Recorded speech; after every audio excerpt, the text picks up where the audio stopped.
Welcome back, fourth grade geographers. It's Mrs. Lamondo, and I'm here to teach you all about movement today. For lesson 9, we are nearing the end of our geography unit, and I can't believe it. So let's get started. Let me share with you what I'm seeing. All right, and let me just present this. Perfect. So we are on lesson 9, which is all about movement. All right, let's discuss how the following things move: people, goods, and ideas. Ideas means what you think. People. Where do people live? Why do they live there? And a good question is, have you ever moved and do you know why? So I want you to keep that in mind right now. Have you ever moved, and if so, do you know why? Growing up, I always lived in the same place. But as an adult, I moved to Nashua because my husband is from Nashua and I work in Nashua. So I guess the main reason that I moved was because of family and also because of work. Let's look at the world. What observations can you make about where most people in the world live? Now, the orange dots represent 100,000 people. I bet you're noticing huge concentrations in Asia, some in Europe, some in Africa, South America, and the United States. Remember, way back from lesson 1, I believe, we talked about how Asia is the most populated continent on the planet. So no surprises there. Can you make some observations about where people don't really live? That would be the areas that seem like they're more white. Let's take a look now at another map. Here's the United States. We've seen this one before. This is a population map. What observations can you make about where people live in the United States of America? Remember, the darker the red, the more people. I bet you're noticing a high concentration on the eastern seaboard. That's where we live.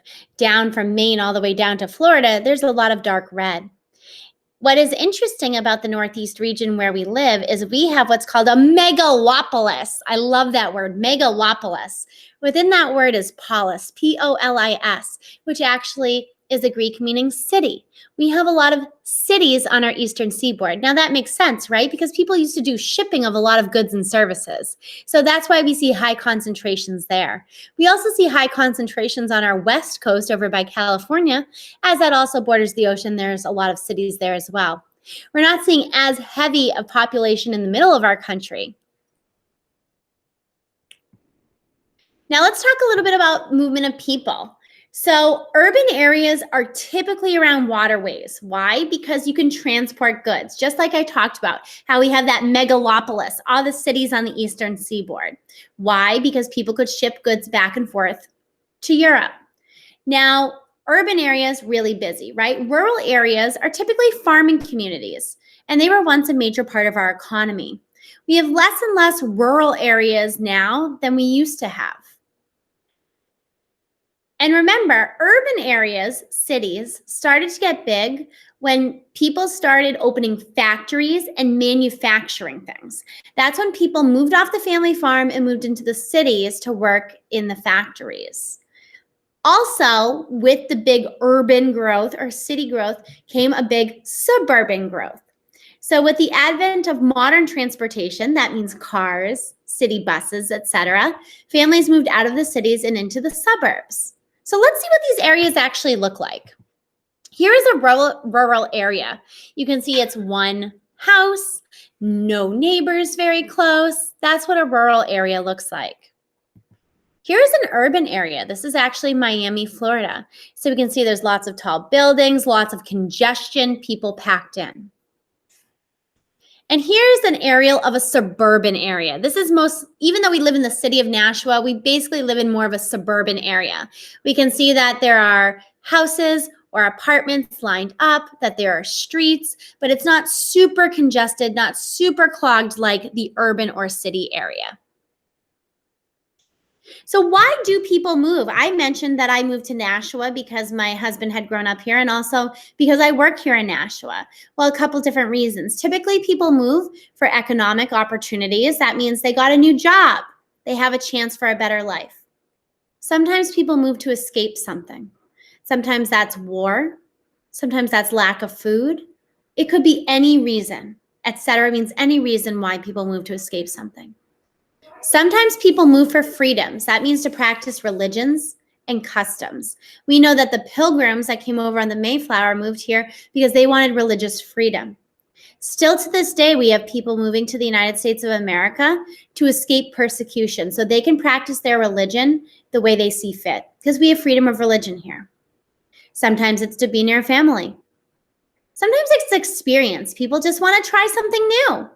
And other times it's education. People move so they can go to a certain school. I left this out, of course, but when I left home, I did go away to college. So that was the time I also moved for education or to go to a certain school. So thinking about if you've ever moved, do one of these reasons fit in to the reason why you moved? So let's talk about how ideas travel, communication. We can use the internet, telephones, television, radio, interpersonal relationships. That means knowing someone personally and talking to them and hearing their ideas. And of course, railways, cars, boats, and airplanes. With the internet has brought us social media, all sorts of different ways to communicate our ideas with the outside world, with Facebook, with Instagram, with Twitter, with TikTok, with YouTube. People are more connected than ever with their ideas, thanks to the advent of modern technology. So let's take a little bit of a break and talk about the movement of goods. I love this video because it talks about something we all know and have, a pencil. But it is actually very difficult to manufacture all the separate parts of a pencil and bring them together. So let's check this out.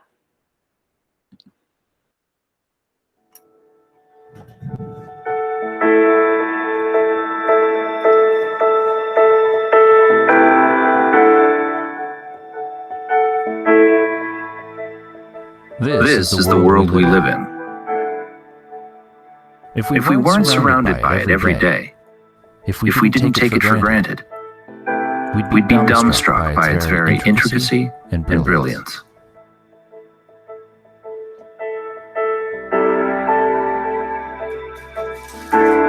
This is an ordinary, familiar wooden pencil. You might think a pencil is simple. Chances are you've been using one since before you could even read or write. But just because it's familiar doesn't mean it's simple. In fact, it's complicated, elaborate, beautiful, elegant. Its very existence is too improbable for any one person to truly comprehend. These are the basic materials that go into a pencil: graphite, cedar, metal, and rubber. But if you had all the elements of a pencil right in front of you, could you make a pencil? It's not as easy as you might think. In fact, no single person on the face of the earth could do it without the help of countless others. And this is the key to understanding the world.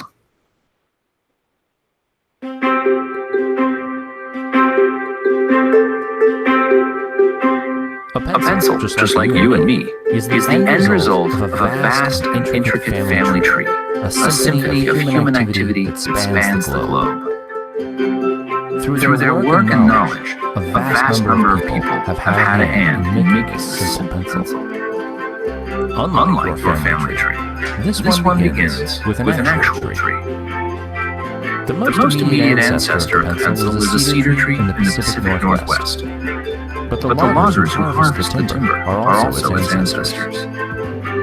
And these men don't work alone. They in turn are assisted by the people and industries that produce the saws, rope, and countless other tools that they use. These are also the ancestors of our pencil.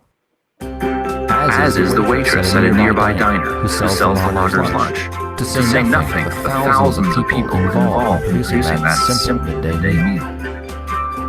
Across time and space, the web grows.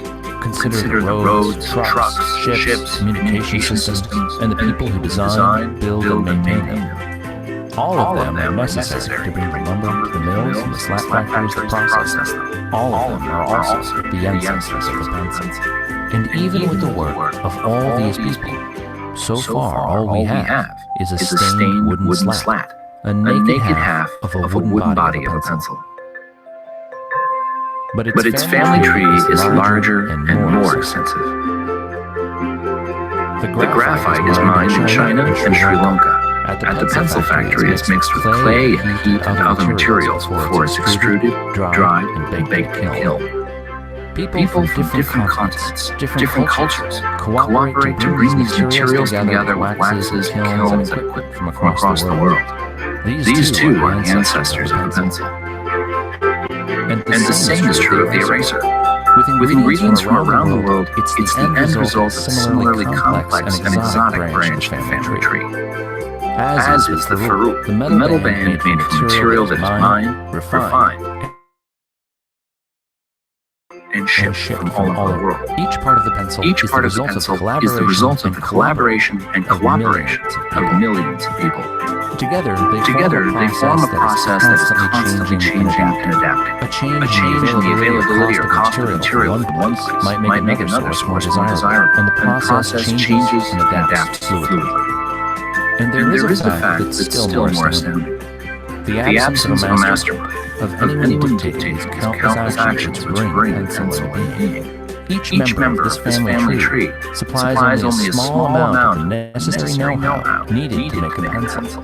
They do so voluntarily, not because they necessarily want pencils or like pencils, but because by working to create them, they exchange their labor and skills for the wages that let them buy what they want and need. What you're seeing is the market at work. The spontaneous configuration of creative human energies of millions of people with their various skills and talents organizing voluntarily in response to human necessity and desire, as if led by an invisible hand to promote an end which was no part of the intention. Every second we are alive, we benefit from the products of voluntary, spontaneous cooperation. This is the modern world. It's miraculous, it's intricate, and it gets better every day, so long as people are free to interact with each other. If we can leave creative energy of humankind uninhibited, there's no limit to what we can accomplish.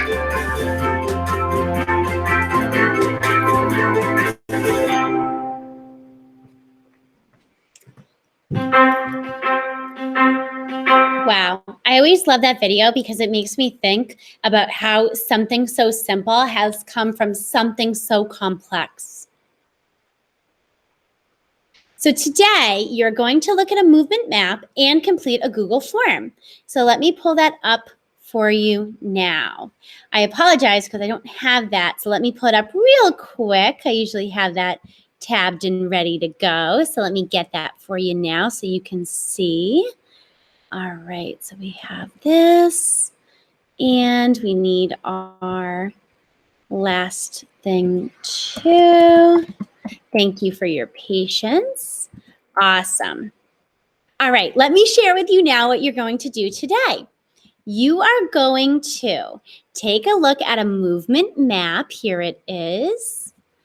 And you're going to see how things moved to Hawaii. You can see, like, from Asia, you have the letter F going to Hawaii. So F, if you look down below, means doves. And from Asia, you have E going to Hawaii.